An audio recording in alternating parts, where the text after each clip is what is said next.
Hello, welcome back to my channel. My name is Angie and today is February 9th, 2017. And this is a loaded subject, I know. And if it's not something that really interests you, then just don't watch it. If it offends you and you watch anyway, then you're probably a troll and thanks for the view. um, so This is definitely a difficult subject when you're totally new. I must have watched probably like 5 hours worth of how to kill and butcher an animal videos, and let me tell you, they just didn't and couldn't prepare me for mentally what it would be like to kill and butcher an animal. There's just some things that you just can't really understand until you experience it yourself. And that's what I wanted to share in this video. This isn't like a how-to video or any major recommendations. It's more so just what to be prepared for, what to expect if you've never ever killed and butchered an animal before. Because these videos kind of make it seem simple to do. And I'm sure it is after time. You just kind of, it becomes like a routine, you get used to it. But it's hard at first. So for me, but killing and butchering an animal was like kind of like a rite of passage into homesteading. To me, it was like, if you can't do this, don't even bother homesteading. And now, before you get all excited, I know that's not everybody's situation. Some people are like, well, if I can't garden, I can't homestead. Or if I can't put up food and preserve food, I won't homestead. If I can't, learn carpentry and learn how to build, then I don't want to homestead. Everybody kind of seems to have their own idea on what the rite of passage is to homesteading, and to me, it was butchering. Plus, it was something that we could do here on our land. We only have a quarter of an acre here. We're kind of like an urban homesteader. We're in the city, and there's tons of restrictions here. We're not allowed to build any buildings on our land. We're not allowed to have most livestock on our property. But we started with what we could do now. And one of the things that we could do now was have rabbits and have quail. Now, the rabbits, we don't raise them or butcher them to eat them. I raise them to sell them. Plus, I'm getting into French Angoras, as I mentioned in my first video. So it's more of like fiber and to sell. And then our quail are for eating, whether it's eggs or butchering quail and eating them. So, I figured this is something we could do now. So let's get started and learn how to do it, get comfortable with doing it as best as we can. And, let's just do this now. And, oh, man, it's a lot of responsibility. Having animals is probably one of the biggest responsibilities on a homestead, because these animals' well-being count on you, and putting them down without causing them needless pain and suffering or stress is a big responsibility to carry, and I was not mentally prepared for that. Also, what I was not mentally prepared for was what the actual gutting and butchering process was going to feel like. That still skeeves me out so much, and it's a lot to overcome. It really, really is. And those would be the two biggest things I would say that you need to mentally prepare for.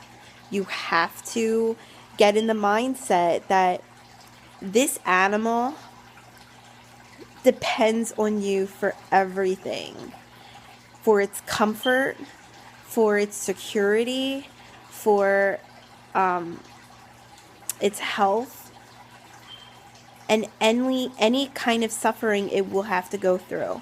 It all is dependent on you and what you can do to protect it, what you can do to put it down humanely, and that's just such a huge responsibility and a burden. Now, those how-to videos are a gold mine. I'm not in any way saying that, oh, they're useless because they don't mentally prepare you.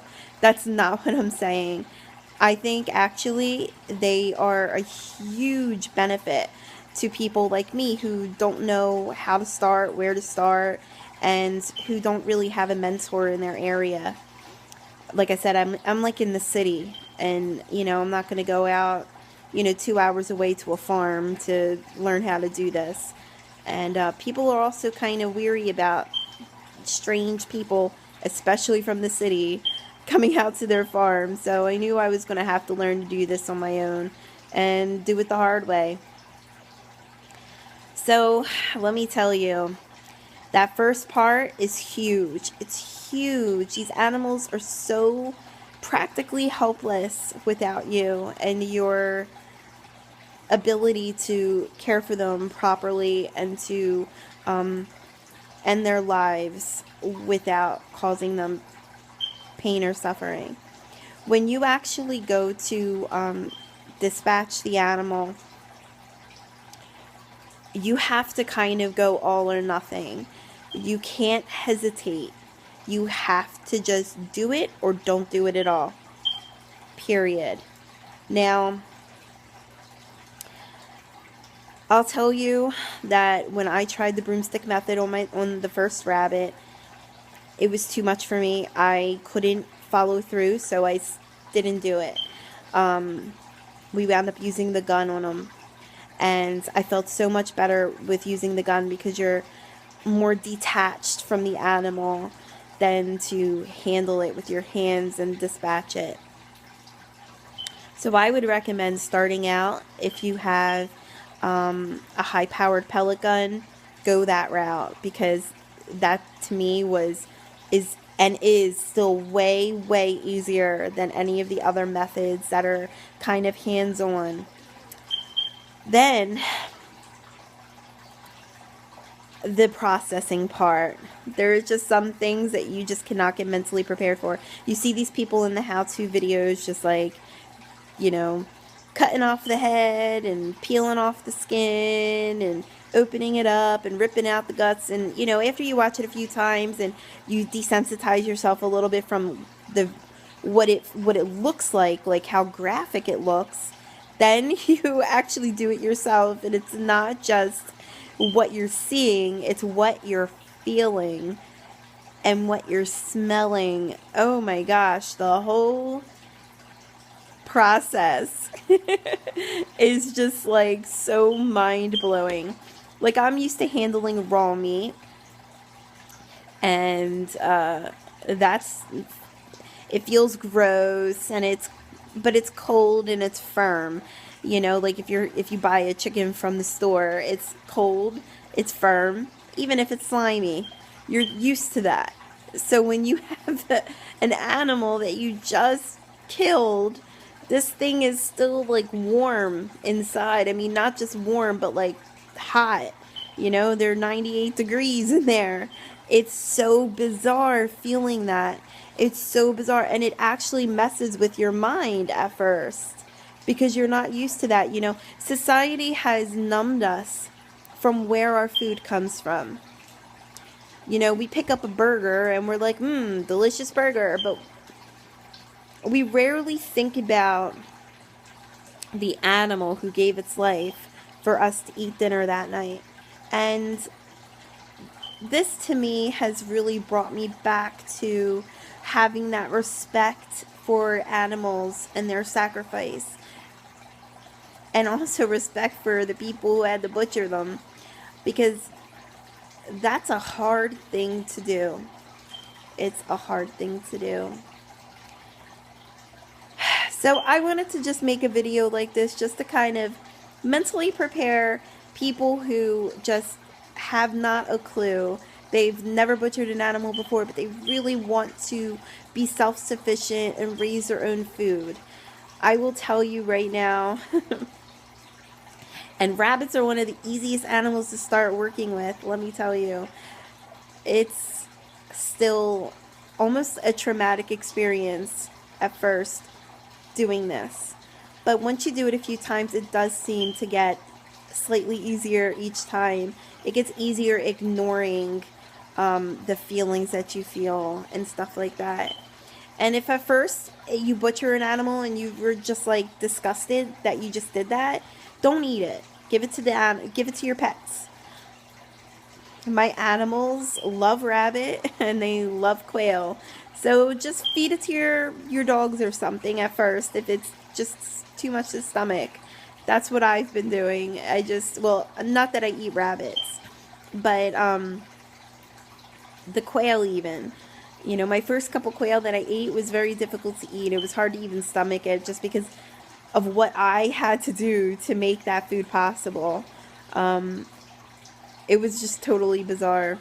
So actually, my recommendations, if you're starting out brand new, I'll tell you the easiest animal to dispatch and process is quail. You just snip off their heads. It's a bit hands-on, but I feel like with birds, it's just different. It's a different thing than it is with the rabbits. You snip off their heads, rip off their skin. It's real easy. Their bodies are so small, they barely have anything in there. They actually have a decent-sized liver for such a small little bird. And their meat actually is really delicious. But I would definitely go that route. I would start with quail. Quail are just so easy to process. There's hardly any blood, and they're just easy to deal with. At least it was for me.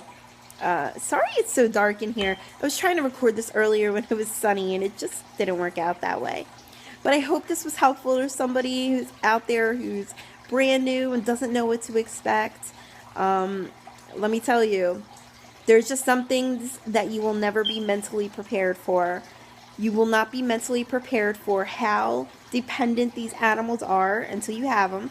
You will never be very mentally prepared for what all the senses that are taking place when you're actually butchering out this animal. Like how it feels, the warmth and the sliminess is just so, it's so real. And the smells that you smell and everything that you're seeing, it's just all comes into play together like almost like a horror movie does. Like how a horror movie can get inside you and like all the things that you're seeing and all the feelings that you're feeling. But it's even more so because you're also smelling and feeling physically, and you're seeing, and it's all like, whoa, it's really overwhelming. So anyways, I'm going to end this now. It's getting really dark in my house. I don't have any lights on right now. And the quality of the video doesn't look super great anymore. It's like real, I don't know, real pixelated.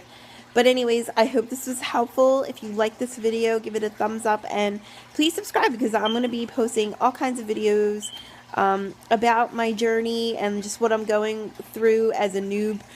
I'm not trying to give a whole lot of advice. I'm just trying to document the process. And so I hope you follow along, and I hope you enjoy the videos. And I will see you next time. Bye.